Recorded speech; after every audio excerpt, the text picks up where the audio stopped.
WinterFest 2024 at Kings Island is now open. So, what's your initial thoughts? Hello, everyone. Alongside Ryan Sir, I'm Don Helbig, and this is Tower Topics.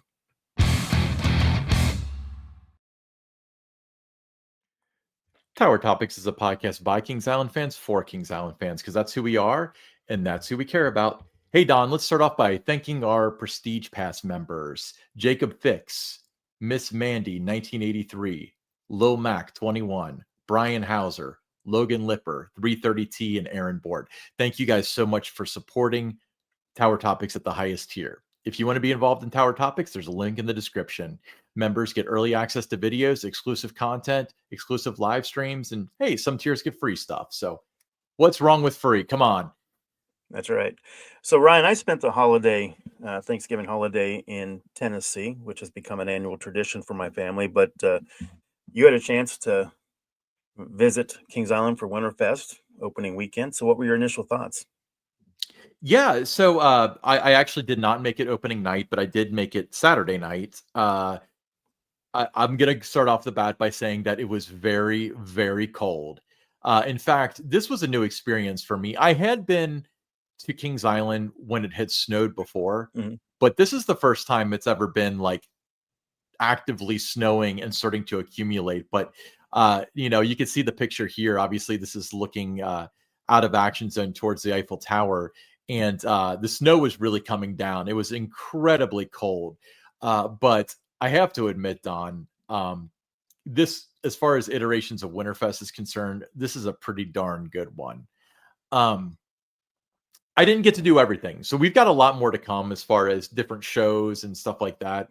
But one thing that I had to check out was this whole new experience, Winterfest Way.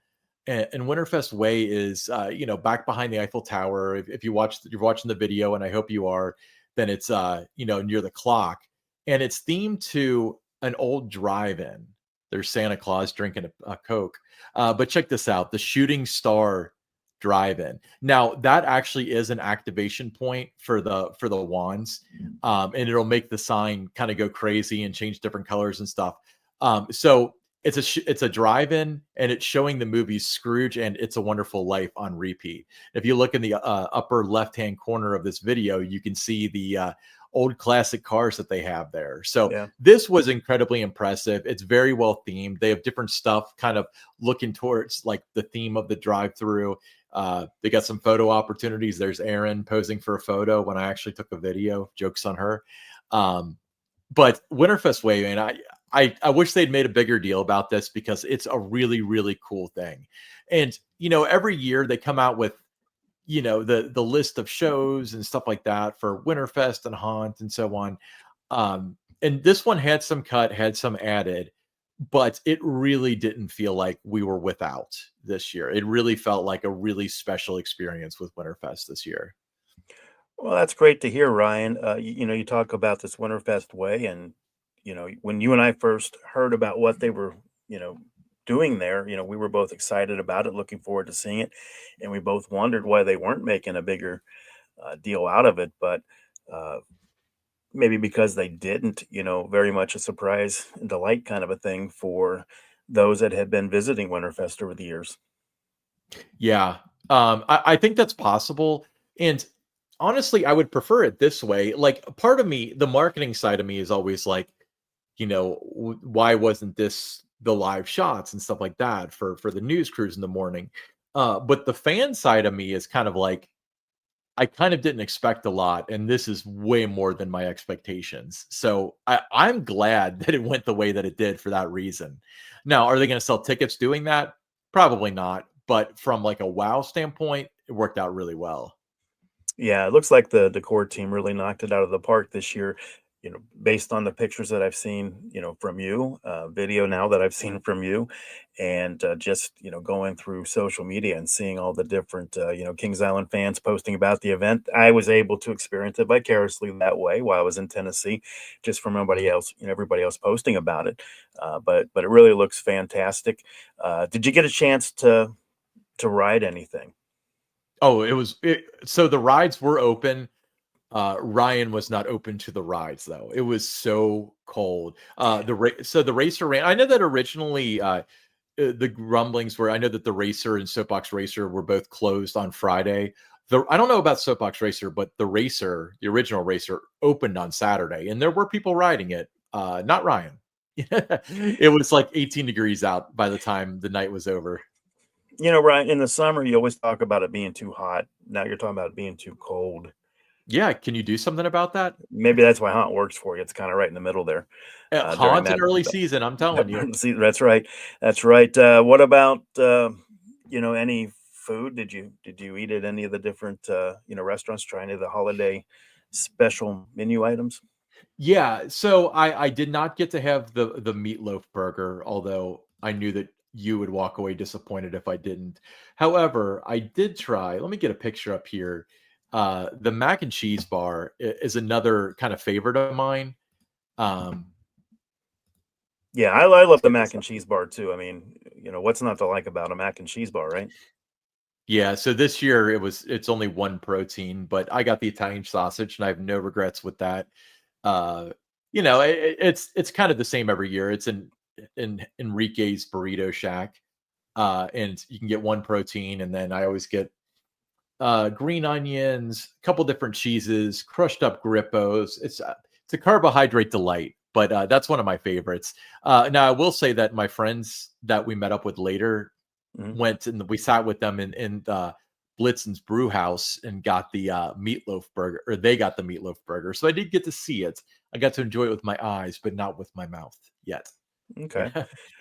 Yeah. I've been hearing a lot of positive things about the meatball sub that they have at Winterfest. So Yeah. if you're watching on YouTube and you had a chance to try the meatball sub, leave a comment. I'd love to hear your thoughts on it. I'm definitely going to get the meatball burger. When I go for sure. But also, might open my wallet after using my dining plan on the meatloaf burger. Open my wallet and also get the meatball sub. If it's as good as what some other people are talking about, but I want to hear from our listeners if they had a chance to try it. Are you talking about the meatball sub that's at La Rosa's? Yes, Okay, cool. Yeah, so there's the meatloaf burger and the meatball sub, to so clarify. right, I know it's right, it's yeah. a mouthful and all saying the same thing. Now one thing I wanted to touch on, I, uh, I wanted to make an effort, and I'm gonna make an effort to make sure that I see other show. I did see Tinker's Toy Factory, it was great. Let's set that aside for a moment. Somebody in the comments pointed out that we talk a lot about that show and not a lot about the other shows. So I want to make a conceited effort because I think that is fair. Because you and I always gush over Tinkers, and we don't talk a lot about Jingle Jazz or anything like that. But those people work really hard, and those are great shows too. Unfortunately, again, it was so cold; it wasn't the night to be watching outdoor shows. But I did catch the tree lighting, which is an all new show, and you can see the set from the Yuletide Follies, which has a backstage area now. And I always thought that that was cool because this stage never really had that. But one thing that I didn't get to see Yuletide Follies yet. It's gotten great reviews, but all the pictures I've seen have like costume changes and stuff like that. So apparently it's a pretty cool show. The tree lighting was really good, very talented singers. A lot of it was a little slow. It like duets and stuff like that rather than kind of like keeping the pace and keeping the energy up. That's more of a preference thing, but nonetheless, it's cool that the tree lighting, which is something that would probably more than likely be something that's stagnant, is always something that's updated every couple years. Do they still have the switch? Bring guests up to light the tree. They do not actually. I'm going to pull back in this video a little bit. The so Lycan's Energy Solutions is no longer sponsoring, to my understanding. If you see that globe that the kid's holding, they give him a giant ornament, and the ornament actually kind of like flashes with it when the countdown from 10. Um, and that's what in canon is lighting the Christmas tree. Okay. They bring Snoopy out there, so there still is a family that does it. But anyway, fantastic celebration, really cool. I noticed that the snow. I don't remember if this changed last year or.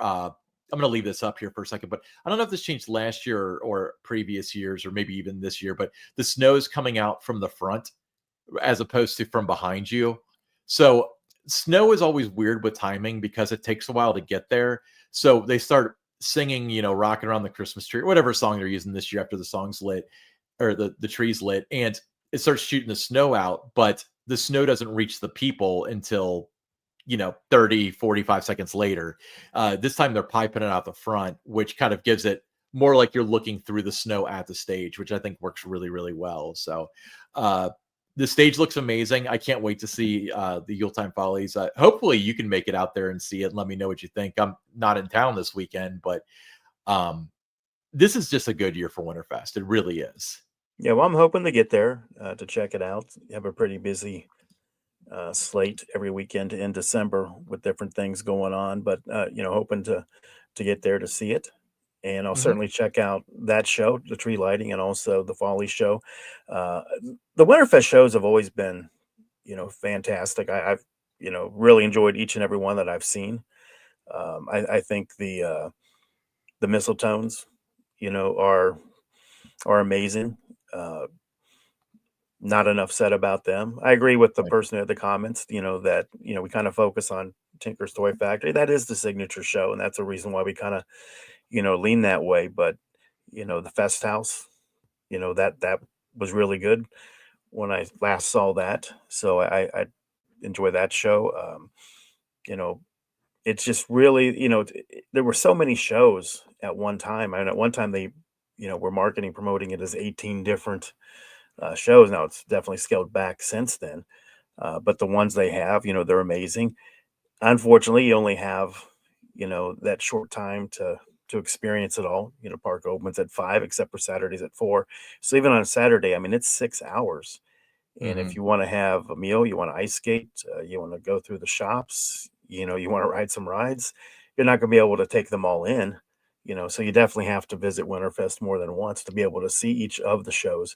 But the talent, and the shows that they put together, it's always been, really good going back to, you know, the original, Winterfest back in 1982. Every year, the entertainment has been one of the stars of Winterfest. Oh yeah.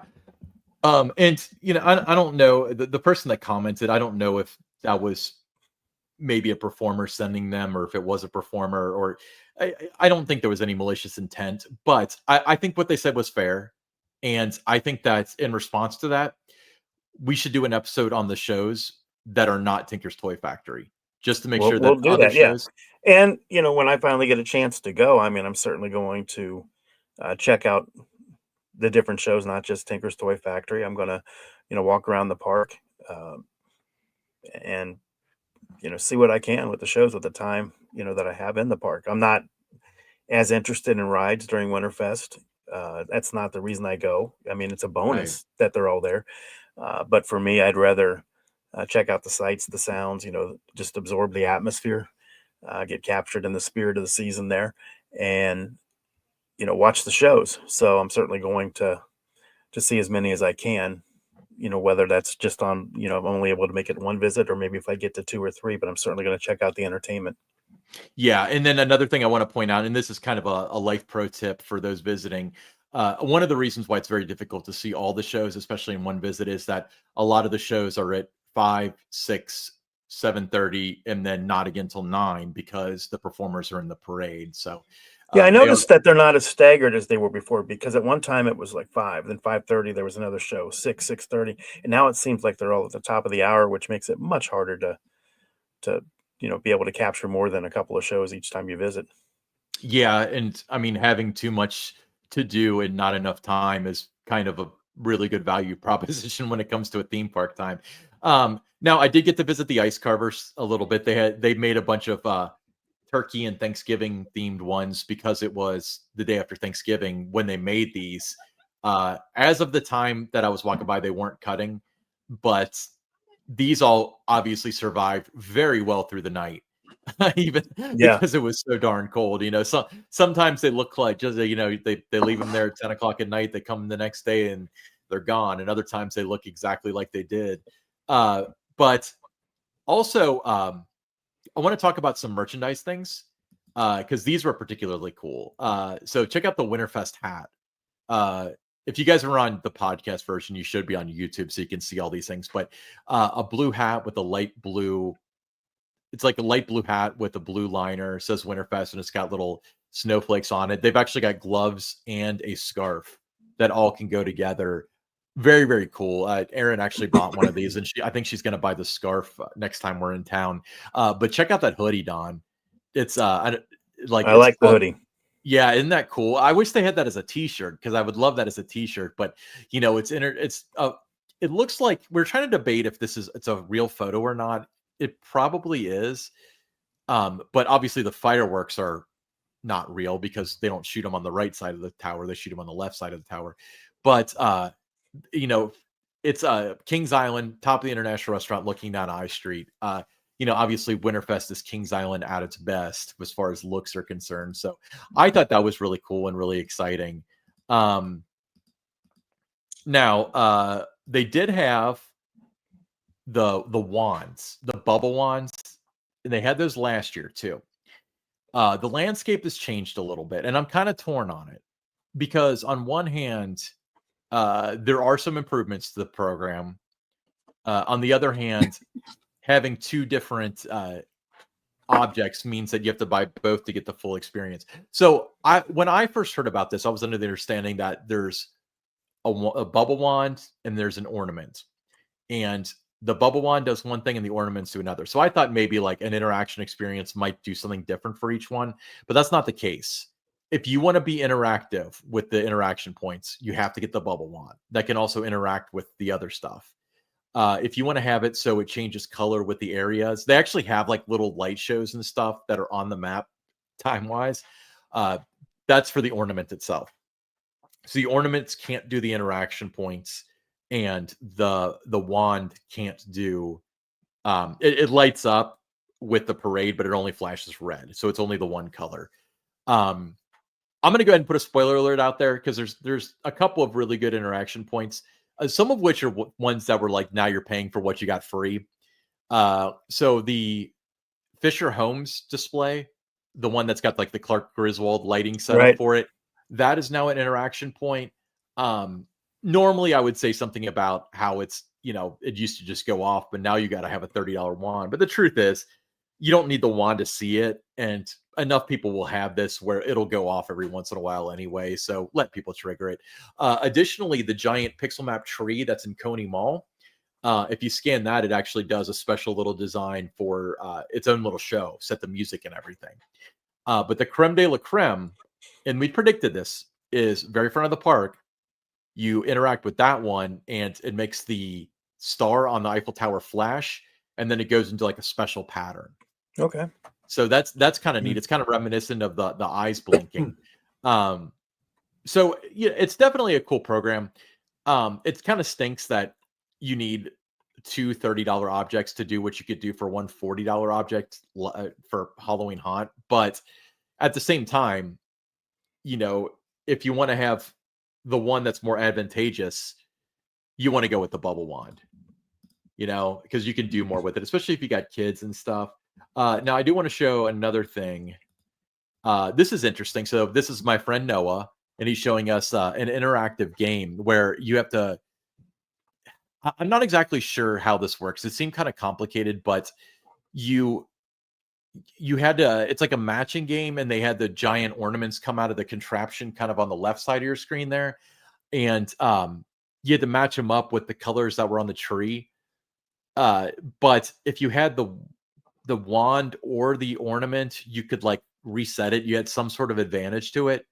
It's a pay to play thing, but it does interact with it. It's the first time they've ever done something like this. So if anyone actually got to play it, we'd love to hear a little bit more about your experience in the comments. Okay. Well, it all looks great, Ryan. But we also have heard from our guest. We asked them on X to give us their initial impressions of the opening weekend of WinterFest. So let's pull some of those up. Yeah. So our tweet was, for the opening weekend of WinterFest. The opening weekend of WinterFest has come and gone. For those that have visited Kings Island, what are your initial thoughts on the event? And a couple of impressions. So all clear now here said, I was impressed. The new shooting star area looks great. The shows I saw were all well done and energetic. The meatloaf burger was delicious. You should get a commission on that, Don. And Riding Mystic Timbers and Flight of Cheer was the cherry on top. I can't wait to go back. Well, all clear. We're with you. The Row Show, which by the way looks like a podcast, so check them out. I'm not sure what it's all about, but it was freaking freezing, lol. But overall, I enjoyed it. All the displays were great. The racer was cold, was way better than I thought it would be. The shows were awesome. We're going again in 2 weeks as well, so it's good enough for my wife and I to come back for part two. How about that? That's what you like hearing. Erin Parsons supplied some photos. I get to see how she views it, and it was awesome as always. Santa is one of the best around. I think he's referring to seeing it through his daughter's eyes, which Well, that's is one of the best ways to visit the park, when you get to see it through your kids' eyes. yeah, that's hands down the best way to do it. Um, I think we might have one more. Special vehicle team. Went both Friday and Saturday. Very cold Friday night, but we had a great time. The new edition of Shooting Star Drive-In is incredible. Very well done with great attention to detail. It's a 10 out of 10. I'm so glad that this is one of those events that, we're, because there are a lot of times when, we go to Haunt, like we went to Haunt this year, and I think you and I both agreed, like, oh, it's much better than we thought it was going to be. But we also had to sift through a lot of comments where, like, it's just not very good anymore. But this has been very universal in terms of this exceeded our expectations. We had a great time. Can't wait to go back. Yeah, this is one of those events where it's really good, but it's also what guests want it to be. Where Haunt, a lot of times, it's good, but it's not what a lot of guests want it to be. They expect it to be like Universal. That's what they want. But with Winterfest, it seems like everyone's in agreement. Great event, and we love everything about it. Yeah, I mean, we're always going to have this where it's a fact of life that every once in a while they're going to cut something, because when they cut something, it feels so much worse than when they add something. So like them cutting the Charles Dickens one. Help me out here. Yeah, they got that Well, one. anyway, The drummers got they cut. right, but they cut that what the Dickens. They cut what the Dickens this year, uh, but they did add the Winterfest way, which that's apples and oranges, but it didn't feel like there's less of an event because I feel like there's an extra thing to do in exchange for that. Um, yeah, the four drummers drumming thing needs to come back. That's insane that stayed away because that was so popular. That You photo know, of that show um, still appeared, in the a few of the different stories about Winterfest getting ready to open that I saw. That photo was one of the yeah. ones that they used at the park has live shows. So I'll miss that one for sure. I thought that was pretty entertaining, and it was certainly a guest favorite. Yeah, it was high energy. People seem to really like it. Especially, it seems like the band kids really got behind it because they appreciate the simple percussion of one drum. But yeah, that one needs to come back. But I don't want to make this about that because, Right. again, I didn't feel like it was lacking. There was plenty to do. Our plan, full disclosure, was, I mean, I knew we had to do this podcast. I knew we'd want to do one where we talk about Winterfest, and I knew you weren't going to be able to go because you're out of town. I was like, I have to go. And it was so cold that what we kind of agreed on was, all right, we'll go there, we'll watch the tree lighting, we'll walk around the park, maybe see Tinkers or something, but we got to get out of here. And that turned into we stayed till close because we were having that much fun. So Don, let's talk about t-shirts.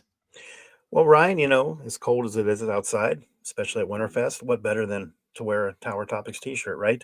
No, but actually, you want to wear these all next year in the spring and summer. The Tower Topics T-shirts, whatever size that you would like, comes with the Tower Topics logo, front and center. Comes in a Carolina blue, just $22. It includes shipping, and it makes a great holiday gift for that Kings Island fan on your shopping list. If you're interested in a T-shirt, just send us a direct message on our X, which is Tower_Topics. And if you are not on X, then you can simply send an email to me at Don Helbig at themeparksbydon.com, and we'll get you that QR code and you can make your purchase. And it just takes a matter of days after the transaction goes through to get that shirt shipped out to you. Perfect. Yeah, $22 including shipping. December 10th is the time that we're going to try to say the cutoff is. So you're getting real close by the time this episode Yeah, airs. if you want it by Christmas, guaranteed. Yeah. Cool. All right. We'll be right back with your stories.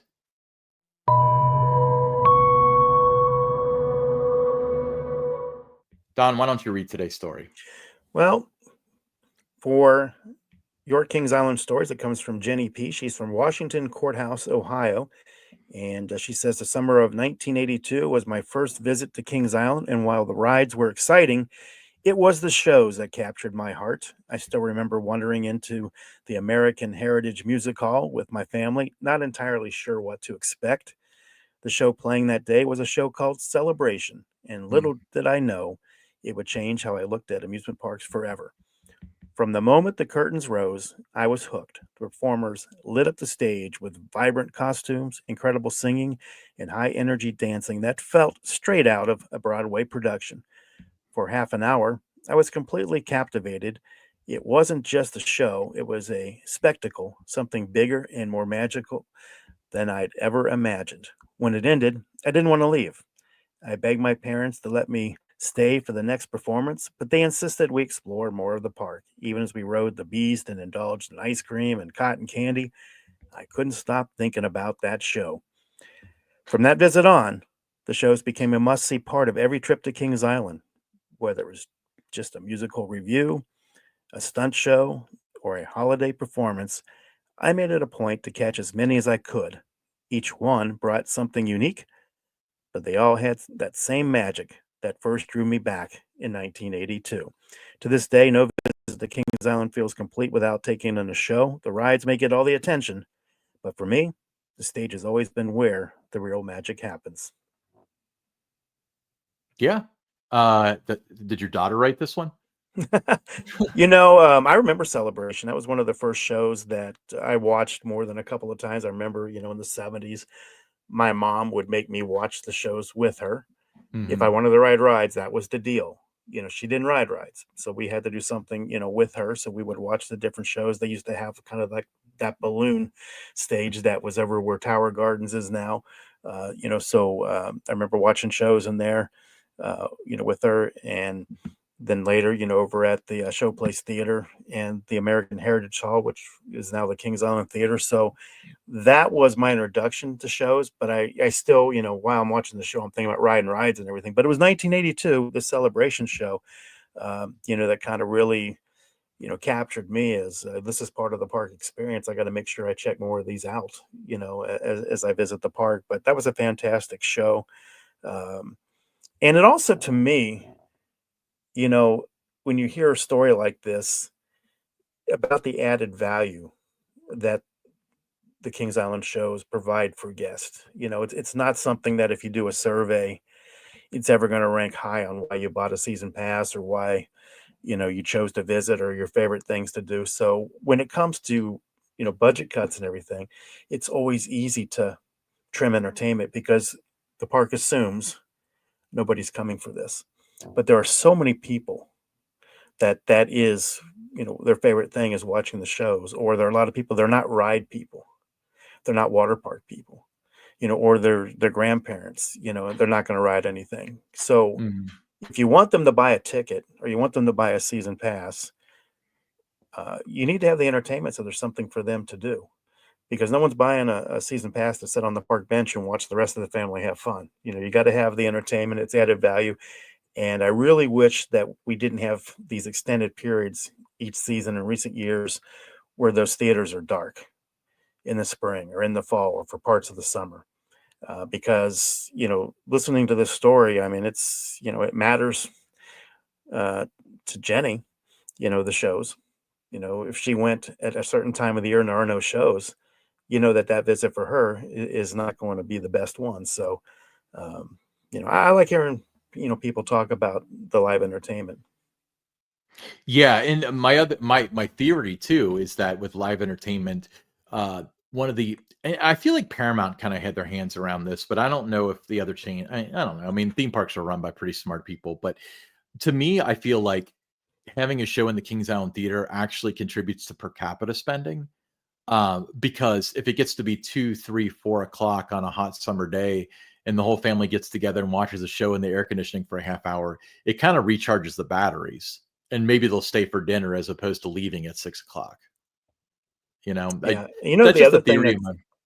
that's been always to me kind of a missed opportunity at Kings Island is you have some of these shows and they have extended year runs. They're real, popular. They get kind of that cult following. We saw that, with some of those Cirque shows. They had Alonzo show, the Phantom Theater show most recently. Be one of those shows to where when the show ends and its guests are exiting, in the lobby area, why not have some merchandise in that show for the guests to buy? You've got them captured. They're thinking about the show. They're excited about the show.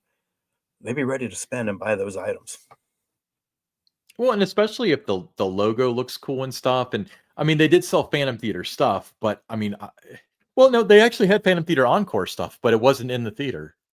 You're right. Right. They did have an experience when you would exit through like next to the stage where you go through the boiler room and stuff, which is fine. Um, but the bubble show guy had that. He had a thing where you could buy your own bubbles and stuff. But just imagine the merchandising opportunities for Ed Alonso, because I knew he sold magic kits and stuff. Hmm. And then, I think the Phantom Theater thing kind of runs itself. Magnets are a thing that a lot of people collect that I don't feel like they do enough of. If they had a Phantom Theater Encore magnet, you better believe I'd have one. But A lot of yeah, people would have had one, Ryan. yeah, absolutely. But Well, if you uh, want to share your story, we'd love to hear it. Just simply send an email to Don Helbig at themeparksbydon.com. In the subject line, just put story for TT so I can separate it from other emails that come in. And, we'd love to share your story with our audience. yeah, we love hearing your stories. We love reading them and sharing them with everybody. So Don Helbig at themeparksby Don.com and story for TT in the subject matter. We'll be right back with the listener questions.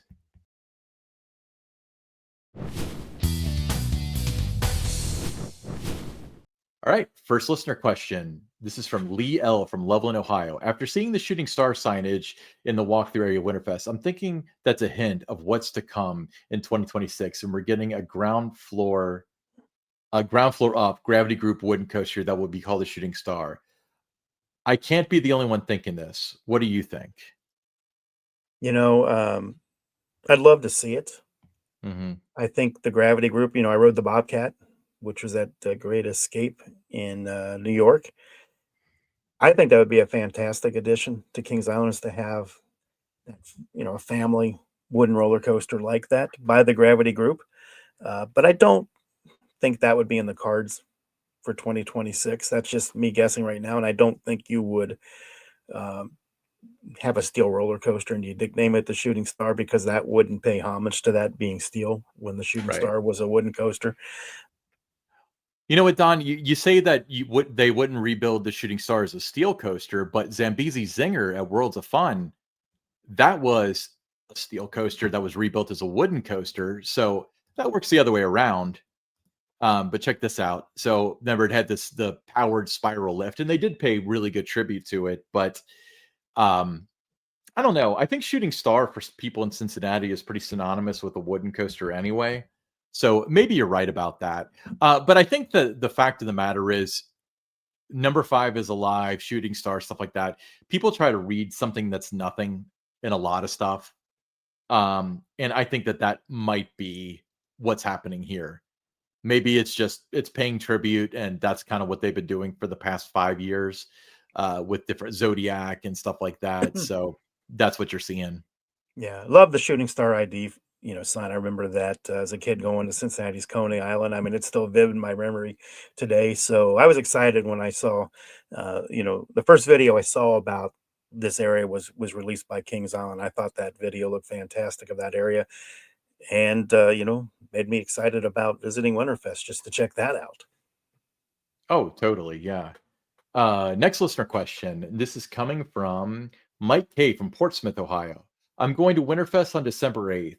Of all the things to see and do, what can I expect to be the most disappointed about? Well, that's not a biased question if I've ever heard. Most disappointed about. Gosh, I don't know that I can think of anything on top of my head that you'd go and it was marketed or promoted in such a way that you're disappointed. I mean, it's all really good at Winterfest. I don't know, Ryan, what do you think?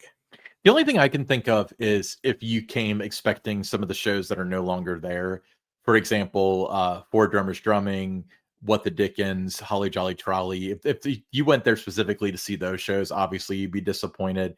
But nothing that I saw at Winterfest really kind of stuck out as being disappointing this year. Maybe that there's not enough time to see and do everything, because it's such a short night.